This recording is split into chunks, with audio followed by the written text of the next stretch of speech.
নমস্কার, Ramakrishna TV YouTube চ্যানেলের পক্ষ থেকে সকল মা, বাবা, দাদু, দিদা, ঠাকুমা, ঠাকুর দাদাদের জানাই অনেক অনেক ভালোবাসা, প্রীতি ও আন্তরিক শুভেচ্ছা। সবাই ভালো আছেন, ভালো থাকবেন।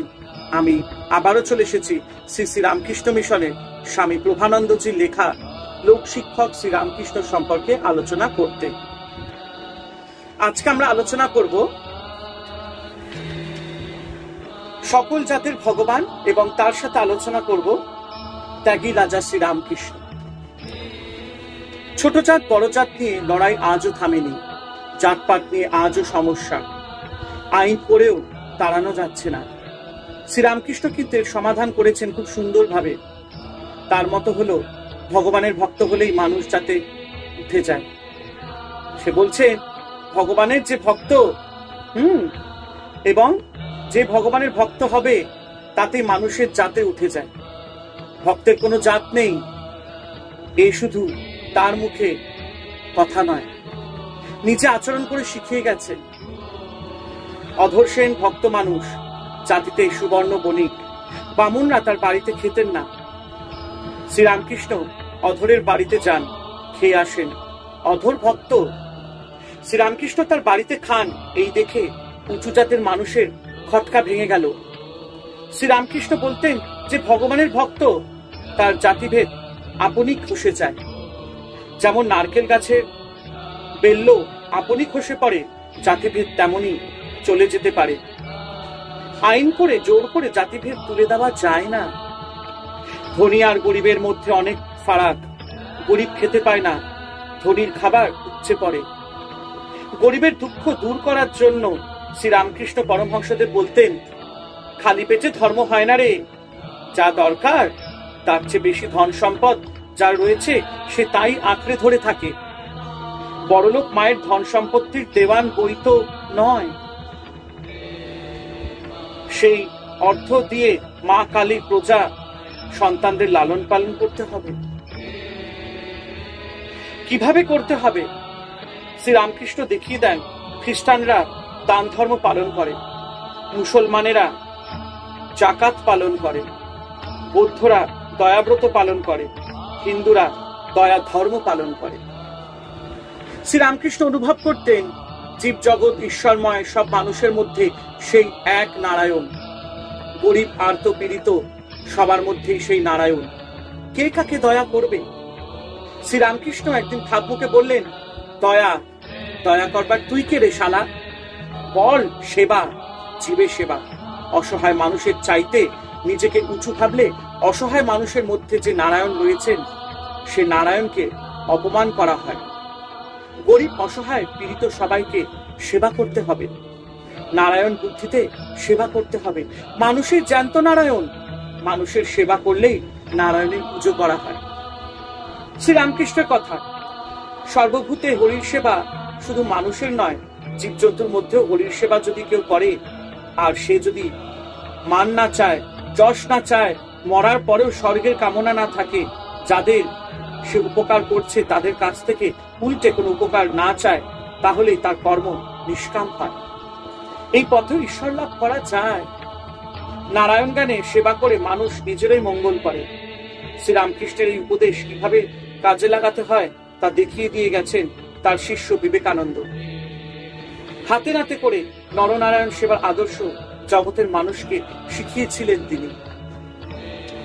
দক্ষিণেশ্বরে এক মারোয়ারি ভক্ত একদিন বলেছিল, আপনার দেখছি খাওয়ার পর কষ্ট, মাফ করবেন, আপনার দেখছি খাওয়া পড়ার পর কষ্ট। আপনার জন্য 10,000 টাকার কোম্পানির কাগজ এনেছি, এই সুদে আপনার চলে যাবে। ঠাকুর কিছুতেই নেবে না, মারোয়ারি ভক্ত ছাড়বে না। শেষকালে ঠাকুর জোর করে গলায় কেঁদে বলতে থাকেন, মা এমন লোককে কেন আনিস মা? তখন মারোয়ারি ভক্ত তাকেই রেহাই দেন। আরেকটি ঘটনা, ঠাকুরের প্রিয় ভক্ত মথুর মোহন ঠাকুরের ভরণ পোষণের জন্য 50,000 টাকার কোম্পানির কাগজ দিতে চেয়েছিলেন। ঠাকুর তাকে নানা কথা বলে বোঝান। মথুর মোহন বললেন, আপনাকে কিছুই করতে হবে না। ঠাকুর উত্তর দেন, কিছু করতে হবে না সত্যি, কিন্তু আমার মনের মধ্যে একটা দাগ পড়বে তো, যে আমার টাকা আছে। মতুরমোহনে ঠাকুরকে সম্পত্তি লিখে দেওয়া হলো না। ঠাকুর শ্রীরামকৃষ্ণ এসেছিলেন ত্যাগ শেখাতে। শ্রীরামকৃষ্ণ ত্যাগের রাজা, সাধু সন্ন্যাসীদের আদর্শ।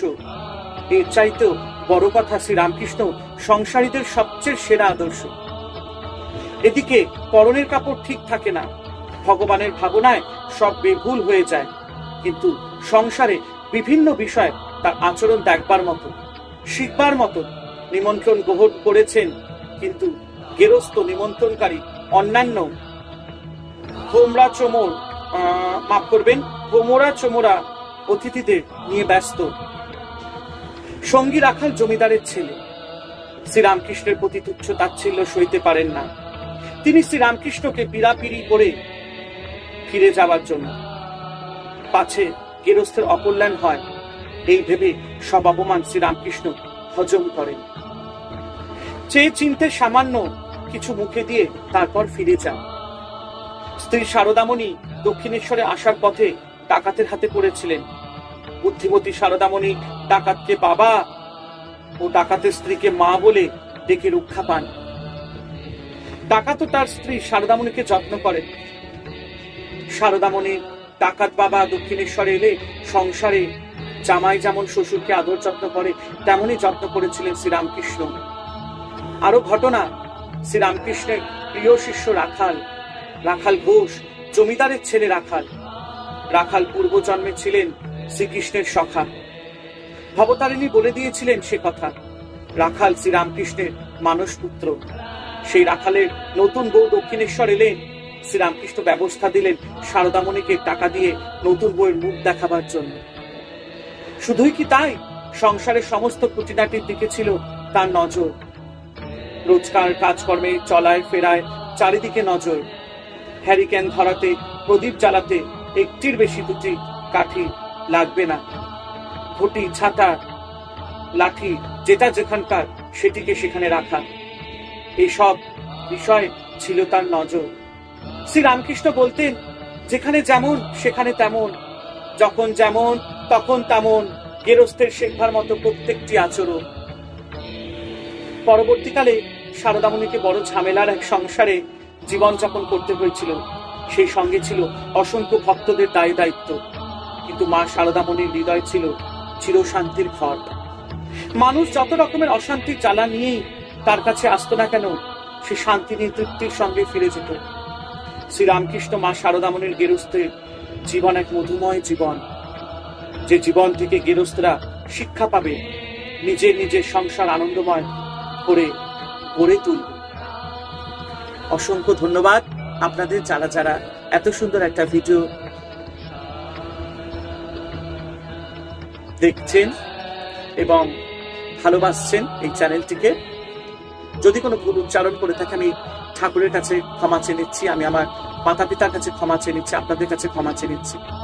রামাকৃষ্ণ টিভি ইউটিউব চ্যানেলকে এভাবে ভালোবাসা দেবেন, ভালোবাসতে থাকবেন এবং অবশ্যই পাশে থাকা বেল আইকনটিকে প্রেস করে দেবেন, যাতে এরকমই সুন্দর সুন্দর পজিটিভ ভিডিও নোটিফিকেশন আপনাদের কাছে পৌঁছে যায়।